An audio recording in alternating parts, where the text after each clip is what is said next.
Oi, queridos ouvintes! Bem-vindo a mais um Audiobook Chocolate. Eu sou a Rayane Canin e o livro de hoje É Assim que Acaba, da Colleen Hoover. O meu beijo de hoje vai para duas ouvintes apoiadoras, a Kelly Caroline Ferraz e Larissa Aparecida Rodrigues. Beijo, meninas! Se você também quer apoiar o canal, aqui embaixo na descrição fica o link do Pix que você pode doar qualquer valor e também tem a minha listinha de livros lá na Amazon. Assim você pode enviar o livro e a gente lê aqui juntinhos. E você pode apoiar curtindo, comentando, compartilhando. E é isso. Pega o seu chocolatinho e vamos começar. Dedicatória. Para meu pai, por fazer o que pôde para não mostrar o pior de si. E para minha mãe, por garantir que nunca víssemos o pior dele. Parte 1, Capítulo 1. Enquanto estou aqui sentada, com um pé em cada lado do parapeito, observando as ruas de Boston a 12 andares abaixo, pensar em suicídio é inevitável. Não no meu. Gosto o suficiente de minha vida para querer vivê-la. Estou pensando em outras pessoas e em como decidem simplesmente acabar com a própria vida. Será que elas se arrependem em algum momento? No instante depois de se jogar e no segundo antes do impacto, deve haver algum remorso durante aquela breve queda livre. Será que veem o chão se aproximando depressa e pensam: "Ah, que droga! Que ideia péssima!" Por algum motivo, acho que não. Penso muito na morte. Ainda mais hoje, considerando que acabei de, 12 horas antes, fazer um dos discursos fúnebres mais épicos que o povo de Pletora, no Maine, já testemunhou. Tudo bem, talvez não tenha sido o mais épico, mas poderia muito bem ser o mais desastroso. Acho que depende se a pergunta for feita para mim ou para minha mãe. Minha mãe, que provavelmente vai passar um ano inteiro sem falar comigo depois de hoje. Não me entenda mal. Meu discurso fúnebre não foi tão marcante a ponto de entrar para a história, como o de Brooke Shields no funeral de Michael Jackson, ou o da irmã de Steve Jobs, ou do irmão de Pat Tillman. Mas foi épico à própria maneira. No início fiquei nervosa. Afinal, era o funeral do extraordinário Andrew Bloom, prefeito idolatrado de minha cidade natal, Pletora, no Maine. Dono da agência imobiliária de maior sucesso da cidade. Marido da idolatrada Jenny Bloom, a mais reverenciada professora auxiliar de toda a Pletora. E pai de Lily Bloom, aquela garota estranha, de excêntrico cabelo ruivo, que certa vez se apaixonou por um mendigo e envergonhou toda a família. Eu sou Lily Bloom, e Andrew era meu pai. Assim que terminei o discurso fúnebre, peguei um voo para Boston e sequestrei o primeiro telhado que encontrei. Mais uma vez, não porque sou suicida. Não tenho nenhum plano de saltar deste telhado. Só precisava de ar fresco e silêncio. Nada mais. Algo impossível de conseguir em meu apartamento no 3º andar, sem acesso ao telhado e morando com uma garota que adora se ouvir cantando. Porém, não pensei em como estaria frio aqui em cima. Não está insuportável, mas também não está nada confortável. Pelo menos dá para ver as estrelas. Pais falecidos, irritantes colegas de apartamento e discursos fúnebres questionáveis não parecem nada mal quando o céu noturno está límpido o suficiente para, literalmente, espelhar o esplendor do universo. Amo quando o céu me faz sentir insignificante. Estou gostando dessa noite. Bem, vou reformular a frase para que ela reflita meus sentimentos de maneira mais apropriada, no passado. Eu estava gostando desta noite. Mas, para minha infelicidade, a porta foi aberta com tanta força que quase esperei ver a escada cuspir um humano no telhado. A porta se fecha novamente, e passos se movem com pressa pelo piso. Não me dou o trabalho de erguer o olhar. Seja quem for, é muito provável que nem me perceba em cima do parapeito à esquerda da porta. A pessoa saiu com tanta pressa que não será culpa minha se presumir que está sozinha. Suspiro baixinho, fecho os olhos e encosto a cabeça na parede de estuque atrás de mim, xingando o universo por ter me tirado um momento introspectivo de paz. O mínimo que o universo pode fazer é garantir que seja uma mulher, não um homem. Se vou ter companhia, prefiro uma mulher. Sou durona para o meu tamanho, e provavelmente consigo me virar sozinha na maior parte das situações. Mas estou relaxada demais para ficar sozinha com um desconhecido no telhado, tarde da noite. Temo pela minha segurança e sinto que preciso ir embora. mas não queria ir. Como disse, estou relaxada. Finalmente permito que meus olhos percorram o trajeto até a silhueta inclinada por cima do parapeito. E, infelizmente, tenho certeza de que é um homem. Mesmo naquela posição, noto que é alto. Ombros largos criam um grande contraste em relação à maneira frágil como ele apoia a própria cabeça nas mãos. Mal percebo o pesado subir e descer de suas costas, enquanto ele inspira fundo para exalar com força em seguida. Parece à beira de um colapso. Considero dizer alguma coisa ou pigarrear para alertá-lo de que tem companhia, mas, antes que eu o faça, ele gira e chuta uma das cadeiras do terraço. Eu me retraio quando o móvel arranha o telhado, mas, como ele não imagina ter plateia, não para com um só chute. Ele atinge a cadeira repetidamente, sem parar. E, em vez de se render sob a força bruta daquele pé, a cadeira apenas se afasta cada vez mais. Aquela cadeira deve ser feita de polímero resistente à maresia. Certa vez, vi meu pai atropelar uma mesa de jardim feita deste polímero. A coisa praticamente riu. O para-choque amassou, mas a mesa nem arranhou. O cara parece notar que não é páreo para um material de tamanha qualidade, porque finalmente desiste de chutar. Fica ali, perto do móvel, os punhos cerrados nas laterais do corpo. Para ser sincera, sinto um pouco de inveja. Ele desconta muito bem a raiva na mobília. É óbvio que teve um dia péssimo, assim como eu, mas enquanto guardo minha frustração até ela se manifestar de forma passiva-agressiva, ele encontra uma verdadeira válvula de escape. Minha válvula de escape costumava ser minha horta. Sempre que eu me estressava, era só ir até o quintal e arrancar toda a erva daninha que encontrasse. Porém, desde que me mudei para Boston, há 2 anos, não tenho mais horta, nem terraço, nem sequer ervas daninhas. Talvez eu devesse investir em uma cadeira de polímero resistente à maresia.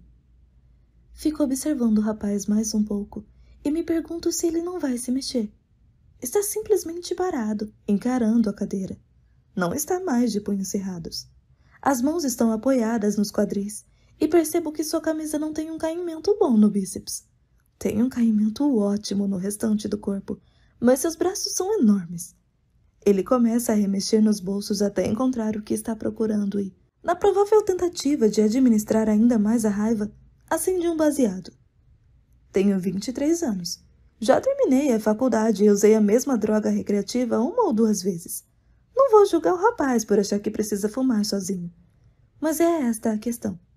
Ele não está sozinho. Só não sabe disso ainda. Ele dá uma longa tragada no baseado e começa a se voltar para o parapeito. Percebe minha presença ao expirar. Para de andar no instante que nossos olhares se encontram.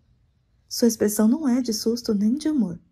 Ele está a uns 3 metros de distância, mas a luz das estrelas é suficiente para que eu enxergue seus olhos observando o meu corpo sem revelar um único pensamento. Esse cara sabe esconder o jogo. Estreitando os olhos e comprimindo os lábios, ele parece a versão masculina da Mona Lisa. Como você se chama? Pergunta ele. Sinto a voz no estômago, o que não é nada bom. As vozes deviam parar nos ouvidos, mas às vezes não é nada comum, na verdade. Uma voz penetra em meus ouvidos e reverbera por meu corpo. Ele tem uma dessas vozes, grave, confiante e um pouco parecida com manteiga. Como não respondo, ele leva o baseado à boca e dá mais uma tragada. Lily, revelo por fim. Odeio minha voz. Pareceu baixa demais para chegar aos seus ouvidos, ainda mais para reverberar dentro de seu corpo. O cara ergue um pouco o queixo e aponta a cabeça para mim. Pode descer daí, por favor, Lily? Só quando ele pede isso percebo sua postura. Está em pé, corpo ereto, até mesmo rígido. Quase como se estivesse nervoso, achando que vou cair. Não vou. O parapeito tem no mínimo 30 centímetros de largura, e a maior parte de mim está no telhado. Seria muito fácil me segurar antes de cair, sem falar que o vento está a meu favor. Olho para as minhas pernas e depois para ele. Não, obrigada. Estou bem confortável aqui. Ele se vira um pouco, como se não conseguisse me olhar diretamente. Por favor, desça. Agora é mais uma ordem, apesar de ele ter dito por favor. Tem 7 cadeiras vazias aqui. Por pouco, não 6. Corrijo, lembrando que ele quase assassinou uma delas. Ele não acha graça na resposta. Como não obedeço à ordem, ele dá 2 passos em minha direção. Você está a meros 7 centímetros da morte, e ela já me fez companhia por tempo demais hoje. Ele gesticula novamente para que eu desça. Está me deixando nervoso, sem falar que isso corta meu barato. Reviro os olhos e passo as pernas por cima do parapeito.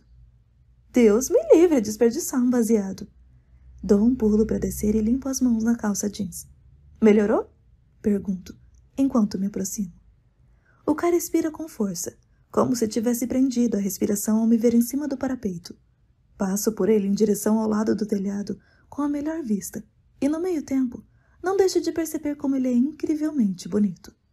Não, bonito é um insulto. O cara é lindo.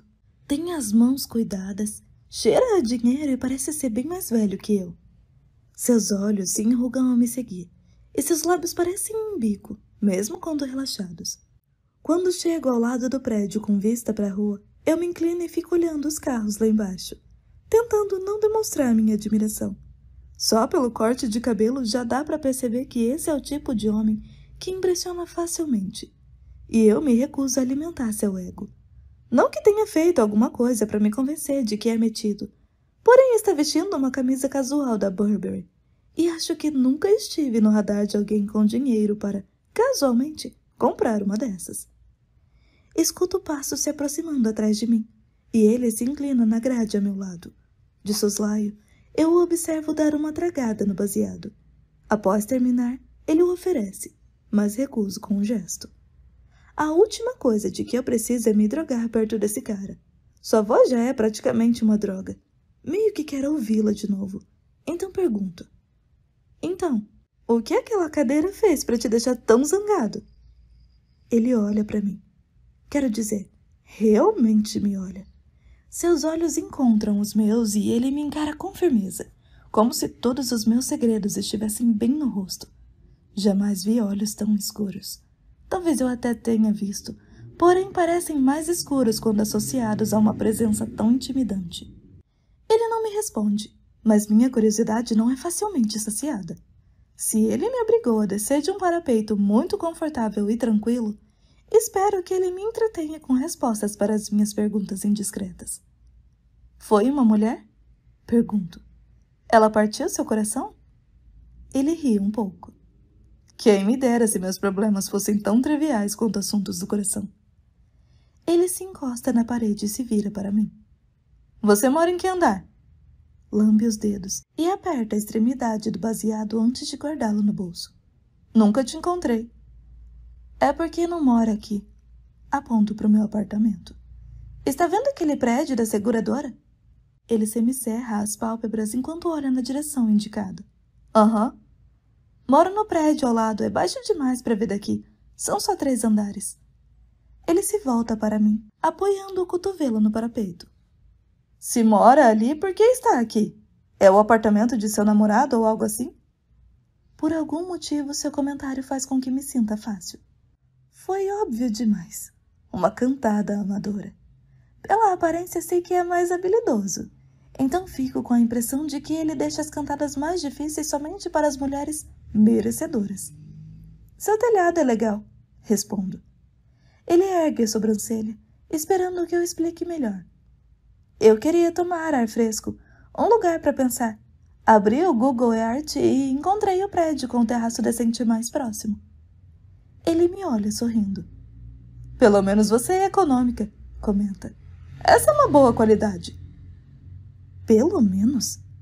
Assinto, porque sou mesmo econômica. E essa é mesmo uma boa qualidade. Por que estava precisando de ar fresco? Pergunta ele. Porque enterrei meu pai hoje. Fiz um discurso fúnebre epicamente desastroso e agora sinto como se não conseguisse respirar. Eu me viro para frente de novo. Expiro lentamente. A gente pode ficar um pouco em silêncio? Ele parece aliviado com o pedido. Inclina-se por cima do parapeito e deixa o braço se balançar enquanto olha a rua. Ele fica assim por um instante e eu o encaro durante todo o tempo. Provavelmente sabe que eu estou observando, mas parece não se importar. Um cara caiu daqui no mês passado, revela ele. Eu até teria me irritado por ele ter desrespeitado meu pedido de silêncio, mas fico um pouco intrigada. Foi acidente? Ele dá de ombros. Ninguém sabe. Aconteceu no fim da tarde. A esposa contou que preparava o jantar quando o marido subiu para tirar fotos do pôr do sol. Ele era fotógrafo. Acham que estava se inclinando por cima do parapeito para tirar uma foto do horizonte e acabou escorregando. Olho por cima do parapeito, me perguntando como alguém se coloca em uma situação com risco real de acidente. Mas então me lembro de que estava sentada no parapeito do outro lado do teto há apenas alguns minutos. Quando minha irmã me contou o que aconteceu, fiquei pensando se ele tinha conseguido a foto ou não. Torci para que a câmera não tivesse caído também, porque teria sido o maior desperdício, sabe? Morrer por causa do amor pela fotografia, mas sem conseguir a foto que custou sua vida. O pensamento me faz rir, mas não sei se devia achar graça. Você sempre diz exatamente o que pensa? Ele dá de ombros. Para a maioria das pessoas, não. Isso aumenta meu sorriso.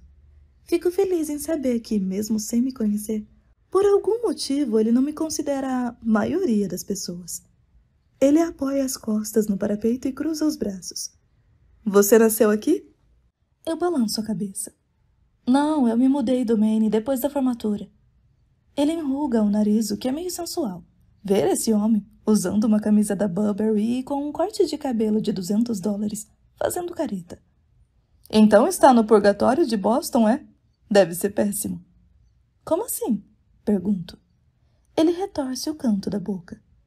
Os turistas a tratam como nativa, enquanto os nativos a tratam como uma turista. Rio. Uau, que descrição mais precisa. Estou aqui há 2 meses. Nem cheguei ao purgatório ainda, então está se saindo melhor que eu. Por que veio a Boston? Minha residência. E minha irmã mora aqui. Ele bate o pé. Bem aqui embaixo, na verdade. Casou com um especialista em tecnologia daqui de Boston, e eles compraram o último andar. Olho para baixo. O último andar inteiro? Ele confirma com a cabeça. O filho da mãe é um sortudo que trabalha de casa. Nem precisa tirar o pijama e ganha mais de 7 dígitos por ano. É mesmo um filho da mãe sortudo. Que tipo de residência? Você é médico? Ele assente. Neurocirurgião. Falta menos de 1 ano para terminar a residência, depois disso é oficial. Estiloso, eloquente e inteligente. E fuma maconha. Se fosse uma questão do vestibular, eu perguntaria qual alternativa não combina com as outras. E médicos deviam fumar maconha? Ele abre um sorriso irônico. Provavelmente não. Mas, se a gente não se desse esse luxo de vez em quando, juro que o número de médicos pulando desses parapeitos seria bem maior. Ele está virado para frente de novo, apoiando o queixo nos braços. Está de olhos fechados, como se aproveitasse o vento no rosto. Assim não parece tão intimidante. Quer saber de algo que só quem mora em Boston sabe? Claro, responde ele, voltando a atenção para mim. Aponto para o leste. Está vendo aquele prédio com o teto verde? Ele assente. Há um prédio atrás dele, na rua Melchior.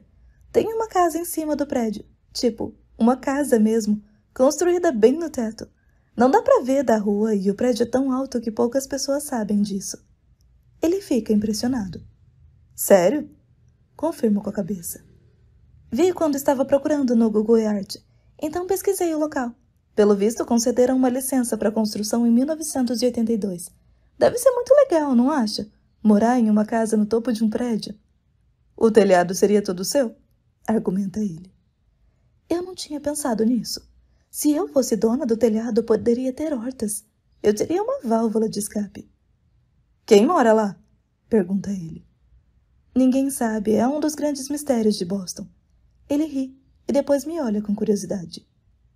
Qual seria o outro grande mistério de Boston? Seu nome? Assim que digo isso, dou um tapa na própria testa. Sou como uma cantada muito brega e tudo que posso fazer é rir de mim mesma. Ele sorri. É Riley, revela ele. Riley Kincaid. Suspiro, me encolhendo. Que nome incrível. Por que isso a deixou triste?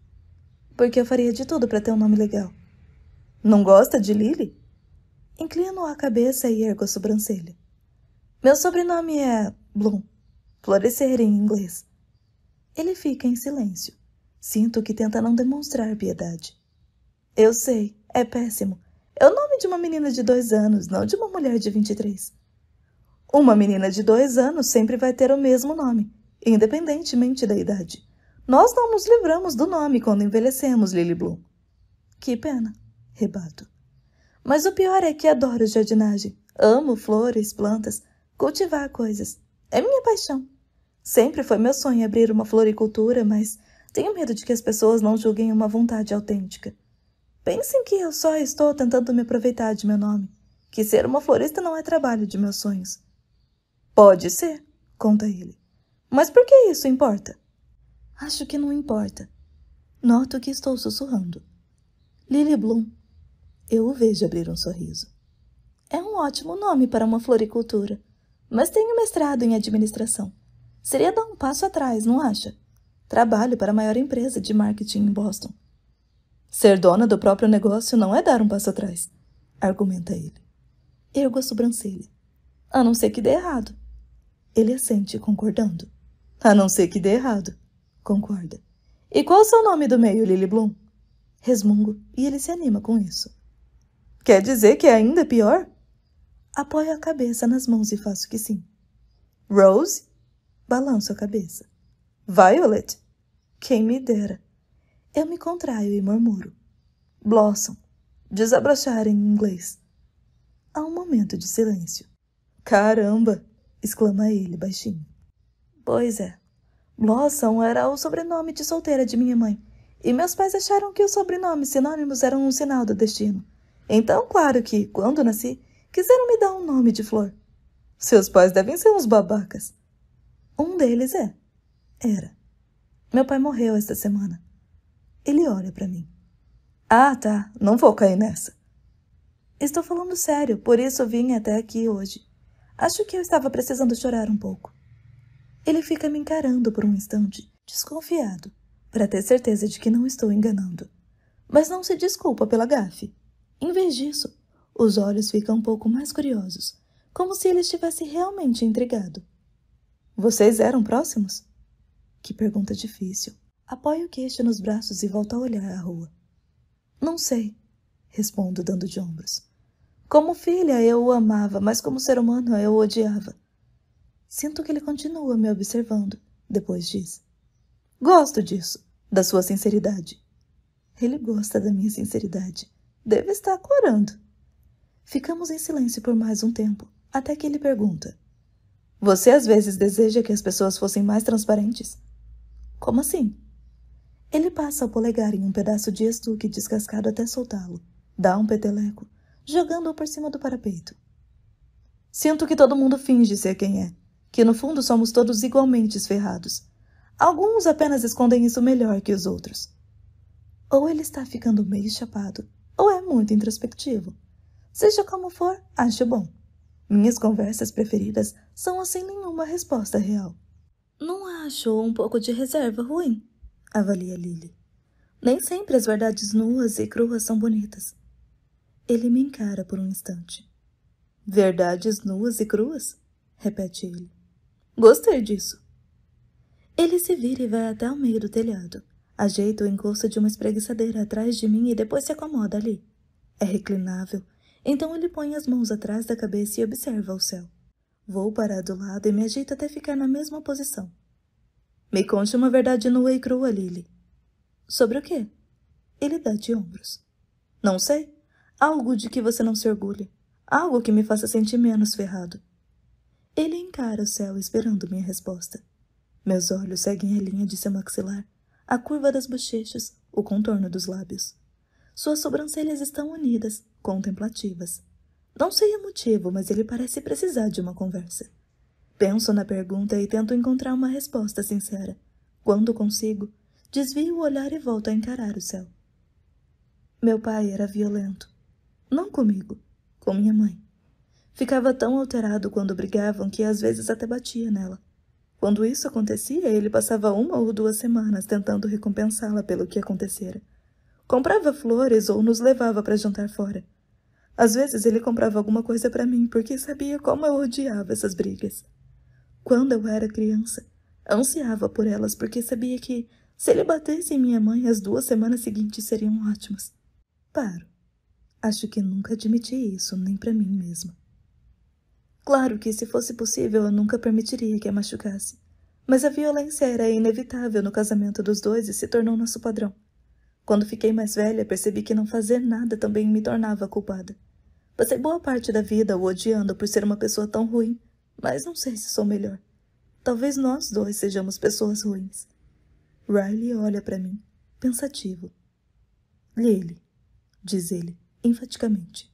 Não existe isso de pessoas ruins.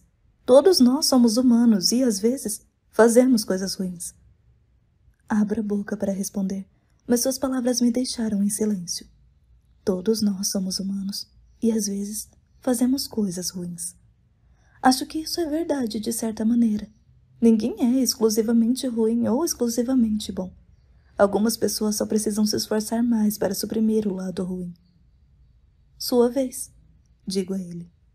Com base em sua reação, acho que não quer participar da própria brincadeira. Ele suspira fundo e passa a mão no cabelo. Abre a boca para falar, mas depois a fecha de novo. Fica pensando por um instante. Finalmente diz. Vi um garotinho morrer esta noite. A voz sai abatida. Só tinha 5 anos. Ele e o irmão mais novo encontraram uma arma no quarto dos pais. Enquanto o mais novo a segurava, o revólver disparou por acidente. Meu estômago se revira. Acho que isso já é verdade demais para mim. Quando ele chegou à mesa de cirurgia, não dava para fazer mais nada. Todo mundo ao redor, as enfermeiras, os outros médicos, todos sentiram muito pena da família. Coitado dos pais, disseram.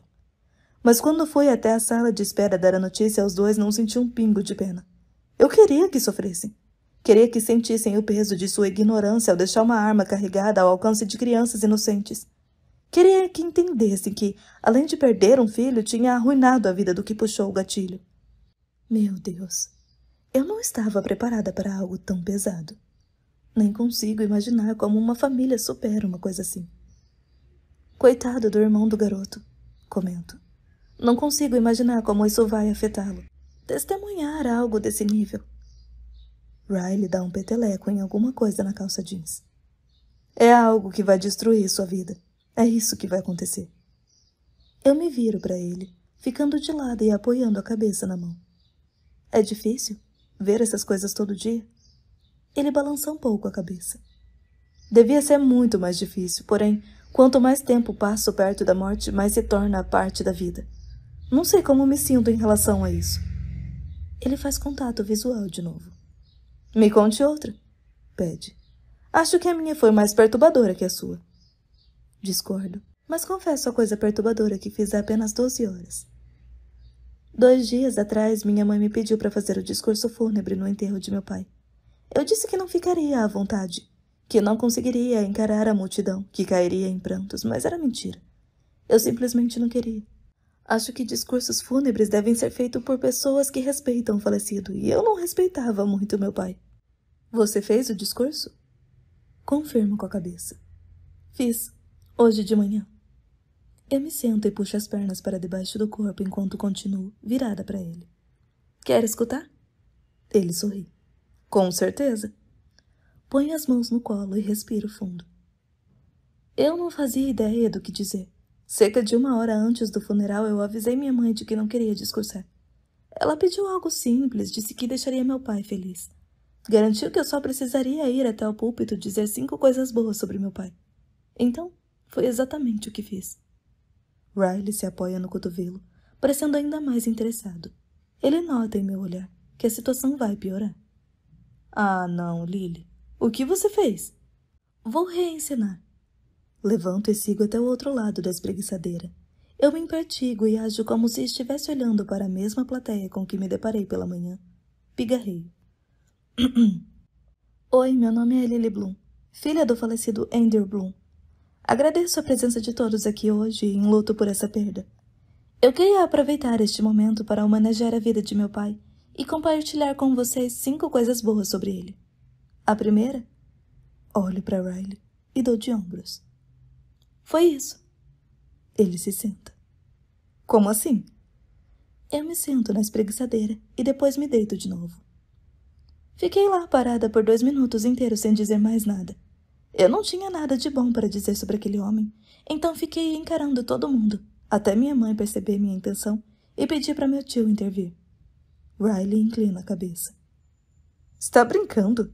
Você fez o oposto de uma homenagem no funeral de seu pai? Assinto. Não estou orgulhosa do que fiz. Acho que não.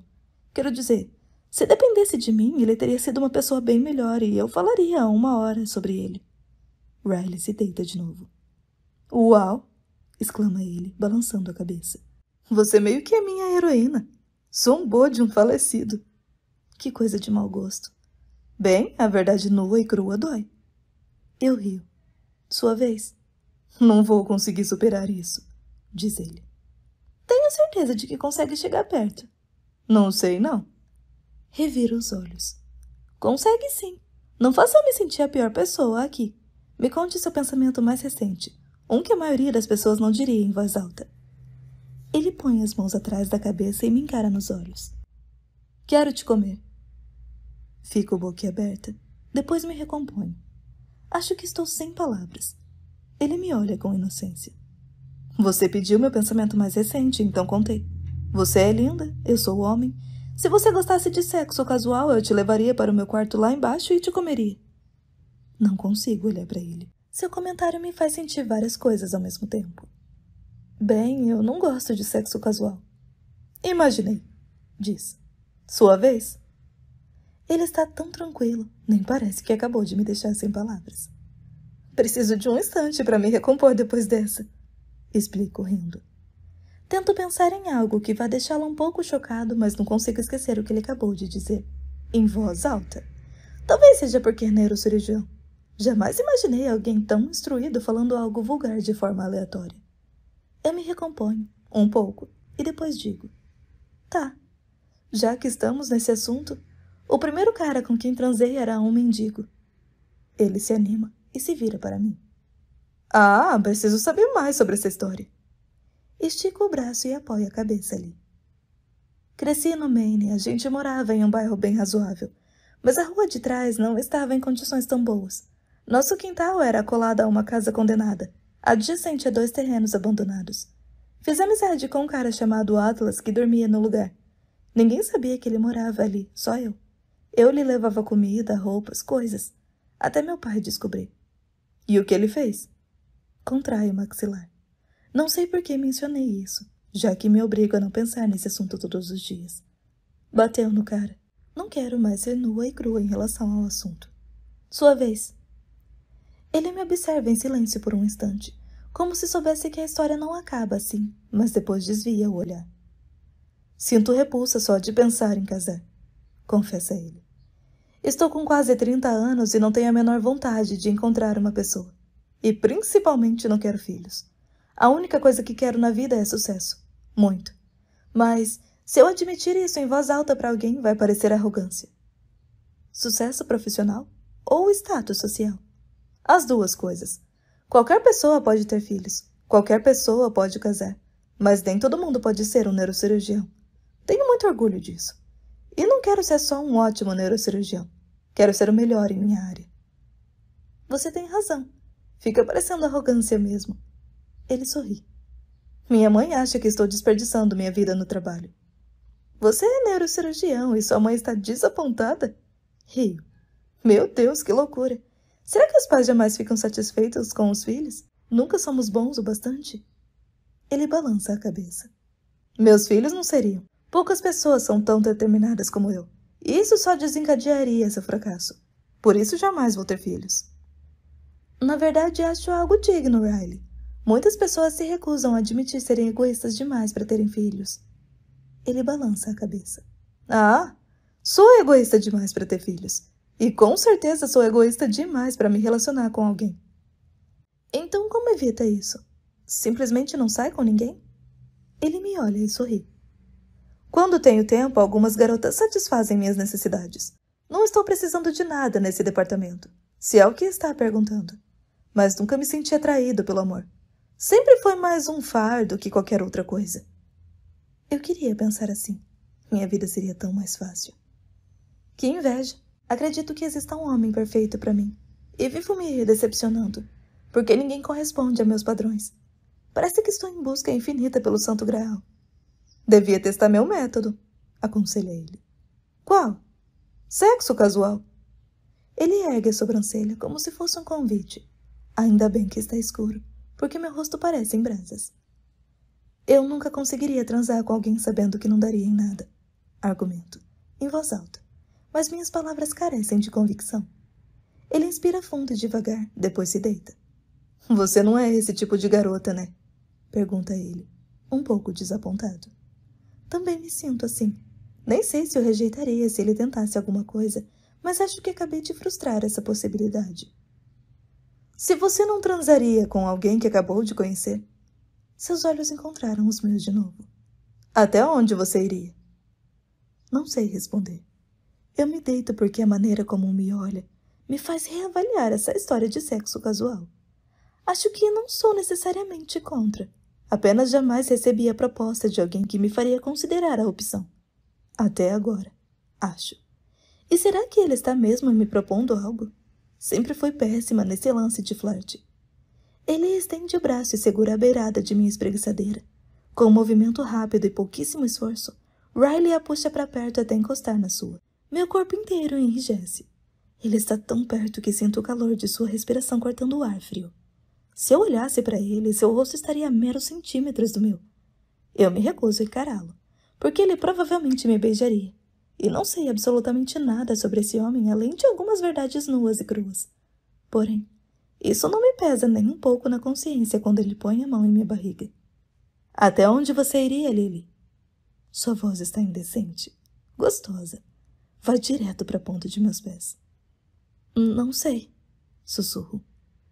Seus dedos começam a se aproximar da costura de minha camisa. Passam a subir lentamente até desnudar parte de minha barriga. Ai, meu Deus, murmuro, sentindo o calor de sua mão subindo pelo estômago. Apesar de saber que não devo, eu me viro para ele, e a expressão em seus olhos me cativa de vez. Ele parece esperançoso, ávido e totalmente confiante. Afunda os dedos no lábio inferior enquanto sua mão começa a explorar minha camisa de forma provocante. Sei que ele sente meu coração batendo acelerado no peito. Droga, deve até escutá-lo. Fui longe demais? Pergunta ele.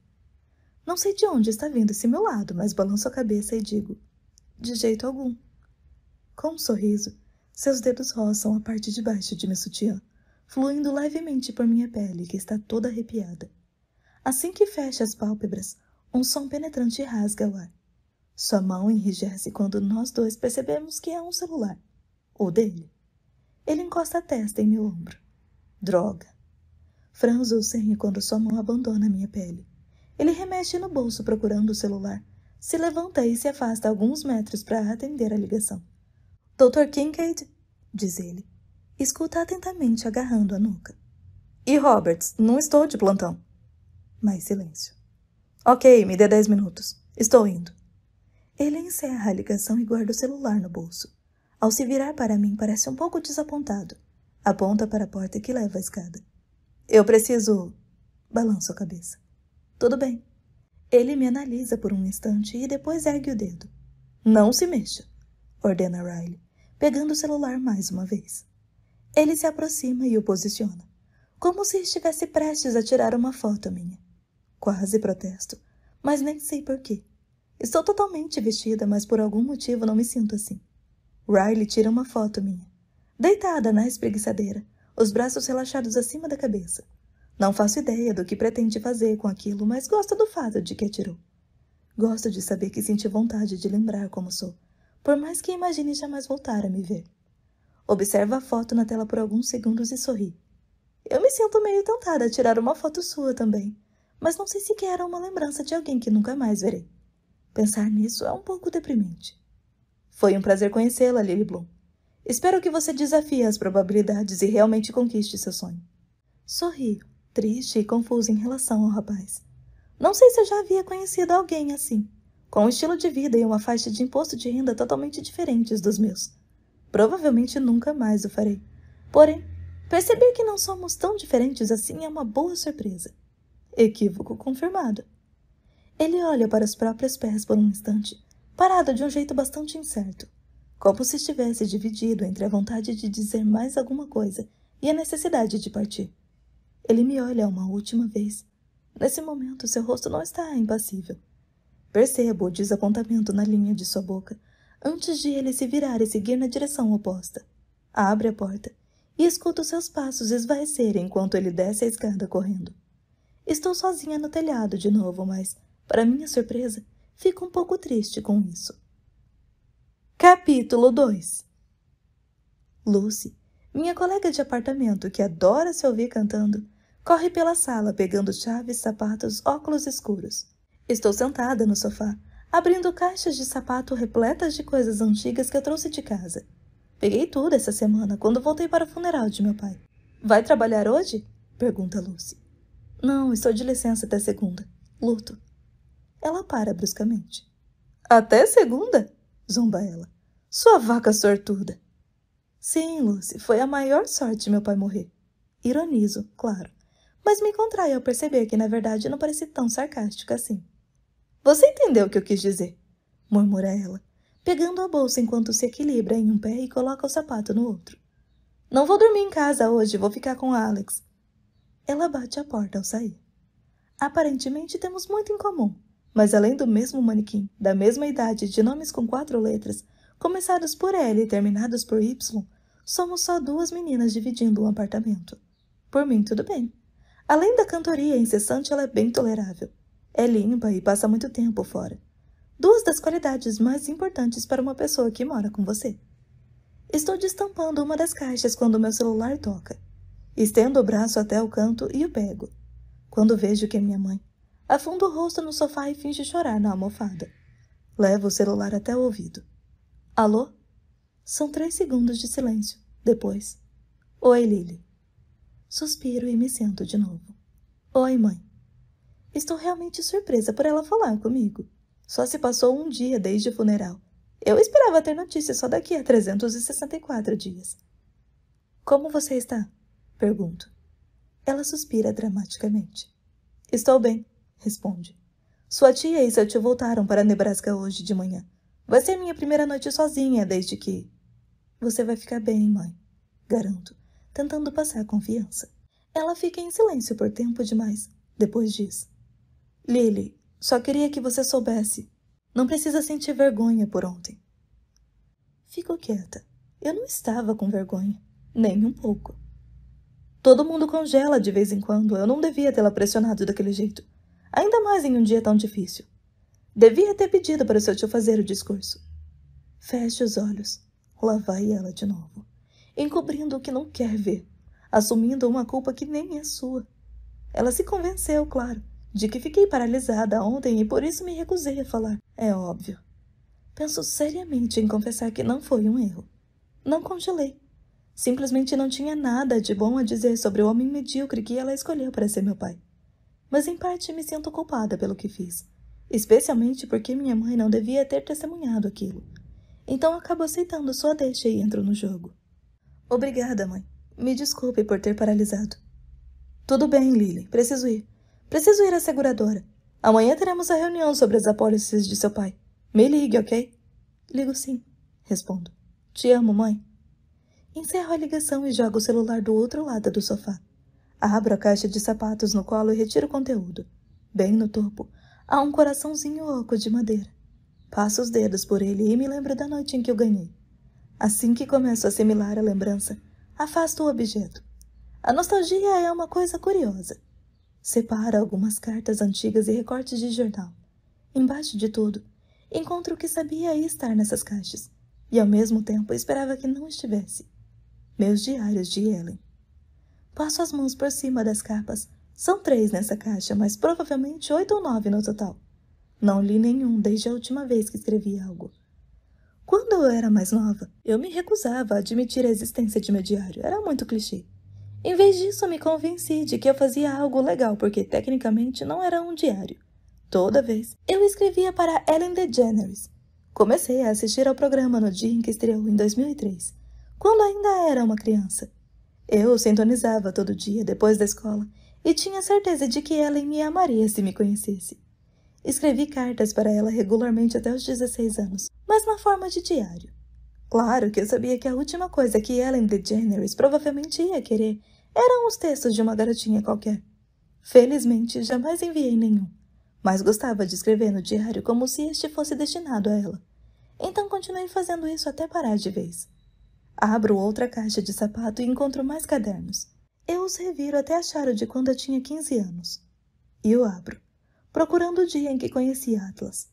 Antes disso não aconteceu muita coisa digna de nota em minha vida, mas de alguma maneira consegui encher 6 diários antes de nosso relacionamento.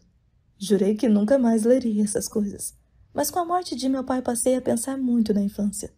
Talvez lendo esses diários encontre forças para perdoá-lo, apesar de ter medo de acabar acumulando ainda mais ressentimento. Eu me deito no sofá e começo. Querida Ellen, antes de contar o que aconteceu hoje, tenho uma ideia maravilhosa para um novo quadro do programa. Ele se chama Ellen em Casa. Acho que muitas pessoas gostariam de te ver fora do trabalho.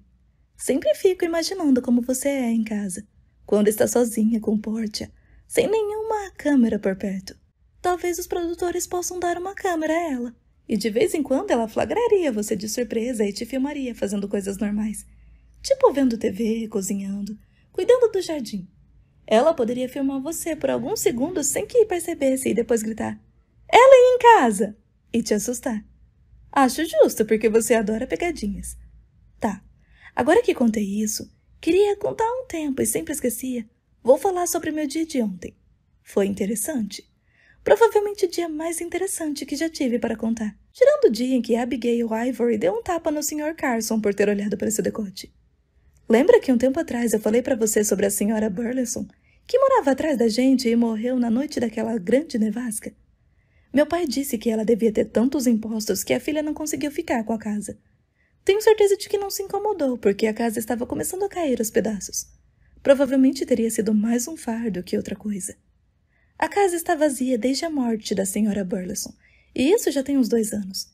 Sei que está vazia porque a janela de meu quarto tem vista para o quintal, e não me lembro de ver ninguém entrar ou sair dali, até ontem à noite. Eu estava na cama embaralhando cartas. Sei que parece estranho, mas é algo que costumo fazer. Nem sei jogar baralho, mas quando meus pais brigam, embaralhar cartas é algo que simplesmente me acalma e às vezes prende minha atenção. Enfim, estava escuro lá fora, então logo notei a luz. Não era muito forte, mas vinha da casa antiga. Parecia mais luz de velas que outra coisa. Então fui até a varanda dos fundos pegar os binóculos de papai. Tentei ver o que estava acontecendo, mas não consegui identificar nada. Estava escuro demais. Então, depois de um tempo, a luz se apagou. Hoje, de manhã, enquanto me arrumava para o colégio, vi alguma coisa se movendo atrás da casa. Eu me agachei na janela do quarto e notei uma pessoa saindo escondida pela porta dos fundos. Era um rapaz e tinha uma mochila. Olhou ao redor como se quisesse ter certeza de que ninguém estava espionando, e depois passou entre nossa casa e a do vizinho. Então seguiu e parou no ponto de ônibus. Nunca vi esse homem. Foi a primeira vez que andou em meu ônibus. Ele se sentou nos fundos e eu no meio. Então não falei com ele. Mas quando desceu do ônibus no ponto do colégio, vi ele entrar ali, então deve ser onde estuda. Não faço ideia de por que ele estava dormindo naquela casa. É provável que lá não tenha eletricidade nem água. Achei que talvez ele tivesse perdido uma aposta com alguém.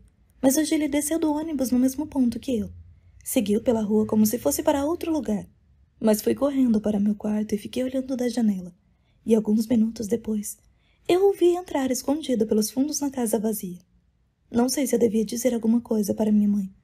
Odeio ser enxerida, porque isso não é da minha conta, mas se aquele menino não tem para onde ir, acho que minha mãe saberia como ajudar, porque ela trabalha no colégio. Não sei.